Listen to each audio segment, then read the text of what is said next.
As we all live longer, age really is just a number. But retirement is so much more than one. Your Metro Detroit Edward Jones financial advisors want to know what you want out of your retirement, so we can help get you there. Call us toll-free at 866-975-8655. Again, that's 866-975-8655 to schedule an appointment. Edward Jones, member SIPC.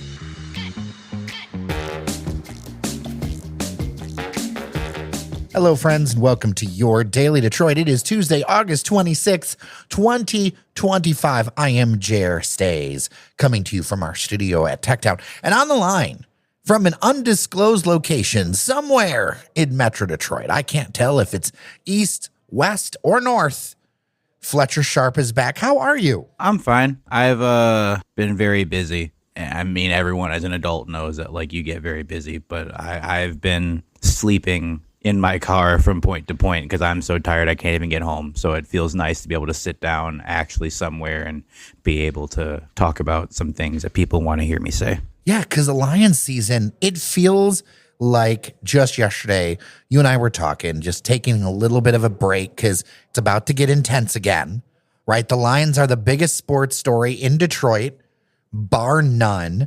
I mean, we're going to talk about every game as it goes. I don't know if we're going to devote whole episodes unless it's a major thing. It'll be part of like the tapestry of the coverage that we do.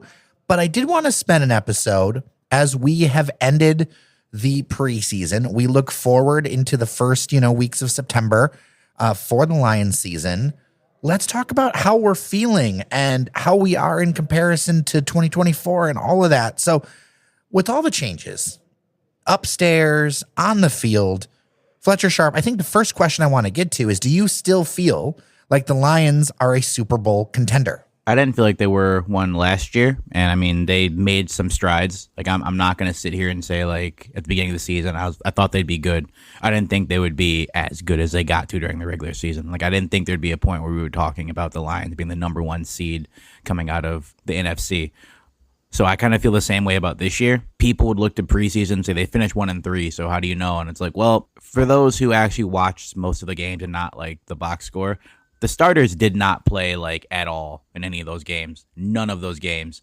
And the only time we really saw the starters play was in a scrimmage against the Dolphins. They did one of those 2-team practices NFL loves to do now. And the Lions starters on offense and defense had dominated the Dolphins. Just straight up dominated them. And then the starters didn't play in the game, and obviously the Dolphins ended up winning that game. If I'm going off an evaluation, I think they'll be fine. I'm not going to sit here and say they're the outright favorite to win the Super Bowl, but I think they're still going to have a pretty good season. Schedule's going to be a little bit tougher coming up, but I do think that they will still be a team that should comfortably make the playoffs. Let's talk about that schedule strength. What is more difficult this year than last year, looking at it all as a whole? Well, before, you were kind of like a team on the come up. Like, even the year before where they beat the Chiefs, people were like, all right, the Lions, they could be something. And then last year, it's like, oh, they should be a good team. Now this is a year of, like, you've done this 2 years in a row. If you can do it a third year, you are a quality team. You are a good team. So teams will be coming out trying to play their best. And early on, you have 2 rivalry games. You got the Packers, which have gotten a little bit better. You have the Bears, who added Ben Johnson, so their offense is going to be kind of funky. They had Caleb Williams, who's still a quality quarterback. Like, he's now second year, rookie last year, had some strides that were okay. Then you have my pick for last year's MVP and Lamar Jackson, the Ravens. And that game's going to be tough. The Lions struggle with mobile quarterbacks, and he's as mobile as they come. He's also a really great passer, especially under pressure outside the pocket. So that could be a recipe for disaster. We saw what happened last time they ran against a really mobile quarterback. Fairly mobile quarterback, I won't say really, and Josh Allen and the Bills, and he suplexed them through all the tables. So a little bit worried. They have the Chiefs again in Kansas City. The Vikings are retooled. They have the Super Bowl champion Eagles, who will be tough. I think the Lions are capable of being up to these games for sure, but it's going to be a little bit tougher just because these teams really now, it's not like, oh, that's the lowly, hapless Lions, but it's the Detroit Lions, who people are saying could be America's sweetheart team. If we relax, they will put 40 on us, and we're not going to let that happen. So it's really about making sure the players are, even the new players acclimating to the team are still ready to go because the Lions are no longer the hunter. Now they're the hunted. But also, with some of the moves that you're talking about, our competition has gotten better. It feels like it was a good window last year. And I don't think the window's closed at all. I think there's a lot of opportunity for this team. But last year, like some other teams were on their heels, and it feels like some different teams are on the come up where, yes, the Lions have done what they've done, but, you know, the competition's gotten harder too. Yeah, the division, specifically the NFC North, has gotten a little bit tougher. I mean, again, I mentioned the Bears. They have Ben Johnson, who the Lions know well as an offensive coordinator. Do I think the Bears are going to make the playoffs this year? Probably not. I think they'll be a lot more exciting on offense, though. They added some weapons to go with their quarterback, who should be a lot better this year. As a former quarterback, you tend to thrive off consistency, and he's kind of had some really junky stuff to go with his early in his career there. So to have a coach who really is going to be consistent and say, you are the guy, this is going to happen, offense is going to run like this, should be helpful. The Packers have Jordan Love. They also have a multitude of weapons on offense, and they have a defense that wants to hit you in the mouth. They did lose a few parts to the Ravens and some other teams, but there's still a quality side you have to pay attention to. And even though the Lions have been successful at Lambeau Field the past 2 years, anyone older than like 30 here's Lambeau Field and Detroit Lions, you're like, oh, we're going to go get skunked. So, like, there's still that mystique a little bit there. I'm not going to say that it's totally gone. It's still a little bit there. To start your season like that, people are going to be fired up, especially at a midday game in Green Bay. And the Vikings, in my opinion, might still have the best receiving core of the entire NFC North with Addison, Justin Jefferson. Now it's who's going to get them the ball. You have J.J. McCarthy, who I think was a really great quarterback at Michigan because he had way too many tools and the pressure really wasn't on him. Whereas now the pressure is definitely on him. And if he does not get the ball to these receivers, then they're just wasting money. But still, they have a quality defense as well, and you got to look out for them. So the whole division is getting better. And I think iron sharpens iron. Like, obviously, you have some divisions that are just bad, and like you have one champion, they get to the playoffs and gets slapped because their whole division's bad. I think having one of the tougher divisions in the entire NFL is great because it's going to make the Lions players have to play better. Because if you win or lose a division game, it kind of counts as double.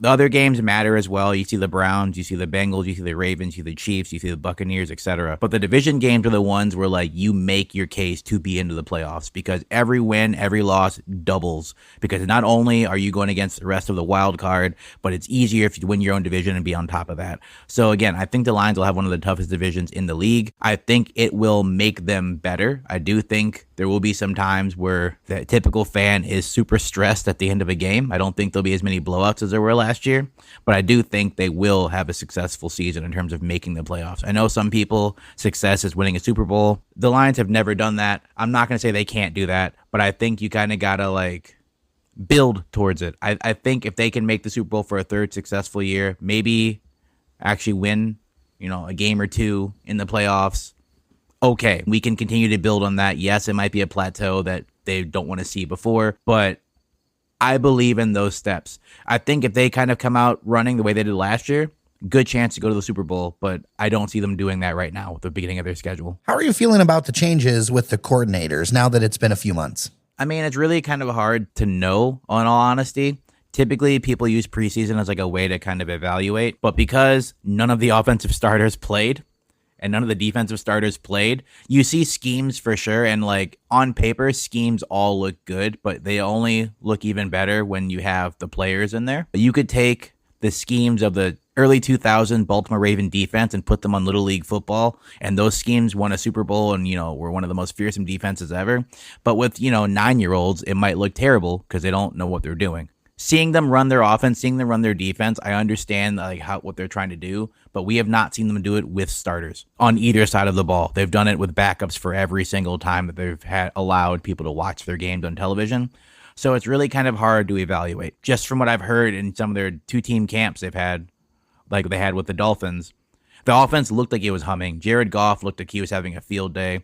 I watched a touchdown from Amon-Ra St. Brown against the Dolphins' number one cornerback. I watched a few plays from Jameer. They looked like they knew what they were doing well. But again, we have not seen that with our own eyes for a game that actually counts. The first chance we'll get to see this will be September 7th at 4:25. And I know people are really pumped about that. Do you have any idea yet what's still needed? Is there anything on your list that you feel like they still need to get now? And how far into the season will you know, like, hey, we need to make a couple more moves? Another edge rusher wouldn't hurt. I know Aiden Hutchinson is back and he's a machine. I honestly did not realize he was like 6'7". I knew that he was like a tall young man, but I didn't realize he was like 6'7" until I saw him standing next to someone on the sideline and was like, oh my God, like you might be one of those Greek marble statues. Him being back is great, but again, he did suffer a horrifically broken leg, and while he has an iron rod in there and he's like, things should be fine, having another edge rusher on the other side can help a lot. And having the defensive line help can be great. The Lions were doing great until injuries kind of set in, and it kind of altered a lot on their defense, especially, but somewhat on their offense. I would maybe just say kind of the same positions. You kind of have your cornerbacks locked down. That's good. Maybe some more edge rushing would be fine. We're going to see how Tesla, the rookie receiver from Hillsdale, is going to work out. If he works out well, then I think receiving core is fine. Obviously, the running backs are okay. You'd want some depth behind Jared Goff at quarterback, but considering what you're going to be paying him, it's kind of hard to get a backup that won't kind of break the bank. So I understand there. You kind of have to wait and see. And at that point, it might be a little bit too late as the season's going on. I think they're a well-rounded team right now. Again, we'll just really have to see September 7th at 4:25 at Lambeau. Like, that'll be the first real indication of how is this team going to look for the rest of the year. And if they can play well against a quality side in a rivalry game, no less, I think they should continue to have the success they've had the past 2 years. Now, I know that listeners are going to have their ideas, and I want them at dailydetroit@gmail.com. But I'm going to have to ask you. I would be remiss if I didn't ask you, what is your prediction for record before we get started? I know it's a big ask, but I know a lot of people are throwing their hats in the ring. How many wins? How many losses? I am kind of feeling 12 to 13 wins myself. Where are you at? Yeah, I just looked over the schedule, and I know I said everything that I said right before you asked me this question, but I just looked up on the schedule. They have 17 games. I see them losing to the Ravens. I see them losing to the Chiefs. I see them losing to the Eagles, and that's it. I see them going 14-3. Whoa, wait. Is this an optimistic Fletcher Sharpe? I don't know what's happening. I feel like I might have just got effects. Might have just got space jammed. I think someone just took my body over and did this for me. I know I said everything I said about being cautious and seeing how they're going to go. I see them potentially sweeping the division again. Maybe one loss to the Packers somewhere around there. Maybe one loss to the Vikings somewhere around there. I just see them maybe only dropping one game. Respectfully, I don't respect the Cleveland Browns or the Cincinnati Bengals. I think the Lions should be fine there. The Buccaneers should be a good game, but they have Baker Mayfield. I think the Lions against the Commanders, they're better than the Commanders. It's just last year their defense just was so decimated they had to do what they had to do. The Giants are a sideshow. That's just, and the Cowboys don't even get me started there. I think a game that would give them some trouble potentially when the Lions go to Los Angeles to play against the Rams in December, just because, again, Matthew Stafford game, a little bit emotional. Obviously, some people still have some love for him. I don't think he has much love left for the organization, the way things have gone. Another trap game potentially might be the 21st against the Steelers, because Mike Tomlin always gets his team ready to play. Whether they're going to win or lose, you don't really know, but they will always be ready to play. And they have two certified crash outs at receiver who definitely want to fight people. So that's like the type of receiver that Lions cornerbacks struggle with, because they are people who want to get their hands back on you. The Lions do well with receivers who are kind of divas, who are like, oh, I'm being touched. DK Metcalf joining the Steelers lets him have someone who's like, I want to throw you into the second row of the stands. So that should be a really good match if you love receivers versus defensive backs. But yeah, looking over the schedule again, I know I said some cautious optimism. We don't really know what they have yet, but just based off of what I'm thinking and how the schedule shakes out, I only have 3 definitive losses off the top of my head that I see where there would be trouble. And honestly, the Chiefs during the regular season are hit or miss. The Lions could beat the Chiefs during the regular season. Do I think it's going to happen? Probably not, but it could happen. So as of now, people are asking my opinion. I see them sitting 14-3, top of their division. I personally love to hear it, and I'd love to hear what the listeners think. DailyDetroit@gmail.com. I'm excited for this Lion season. I plan on doing some stuff around guides for Ford Field, food, some of the best things that you're going to want to try around there. I got a lot of responses from people. They want us to go eat food, Fletcher Sharpe. I mean, yeah, it's Ford Field and Comerica Park, and actually even LCA down there all have some pretty great food. I'm down to go eat food at venues and tell people what I think about it because I don't hate eating. So, And your advice was well heeded by Big Lucci here, and then others who were saying that your choice of the yellow light coffee slushy was top notch. So just so you know, who knew? Fletcher Sharpe, tastemaker. Yeah, sometimes I say some stuff that people should be listening to. I'm not all white noise. I got some real points in there. You got to dig through the needles, but you might find a gold ring or something. Well, feedback as always, dailydetroit@gmail.com. Thank you so much for listening to your Daily Detroit. Make sure to tell a friend about the show. People sharing the show with their friends is the best way to grow what we're doing. Also, if you haven't, follow us, Apple Podcasts, Spotify, YouTube, toy radios, whatever you need to follow us, because that's so key. I know so many people play podcasts and they'll say like, play the latest episode. Make sure on Apple Podcasts to go up to the upper right and hit the follow button. Make sure to follow so you get the new episodes because people don't want to miss this, Fletcher Sharpe. There's a reason why we were ranked as one of the best podcasts in the city. So you really don't want to miss out on that because what are you doing to yourself? Yeah, and at times in 2025, we have been one of the top daily podcasts in America, right here from the Motor City, just for you. Well, with that, I'm Jer Stays. And I'm Fletcher Sharpe. Thank you so much for listening. Remember that you are somebody, and we'll see you around Detroit. Talk tomorrow.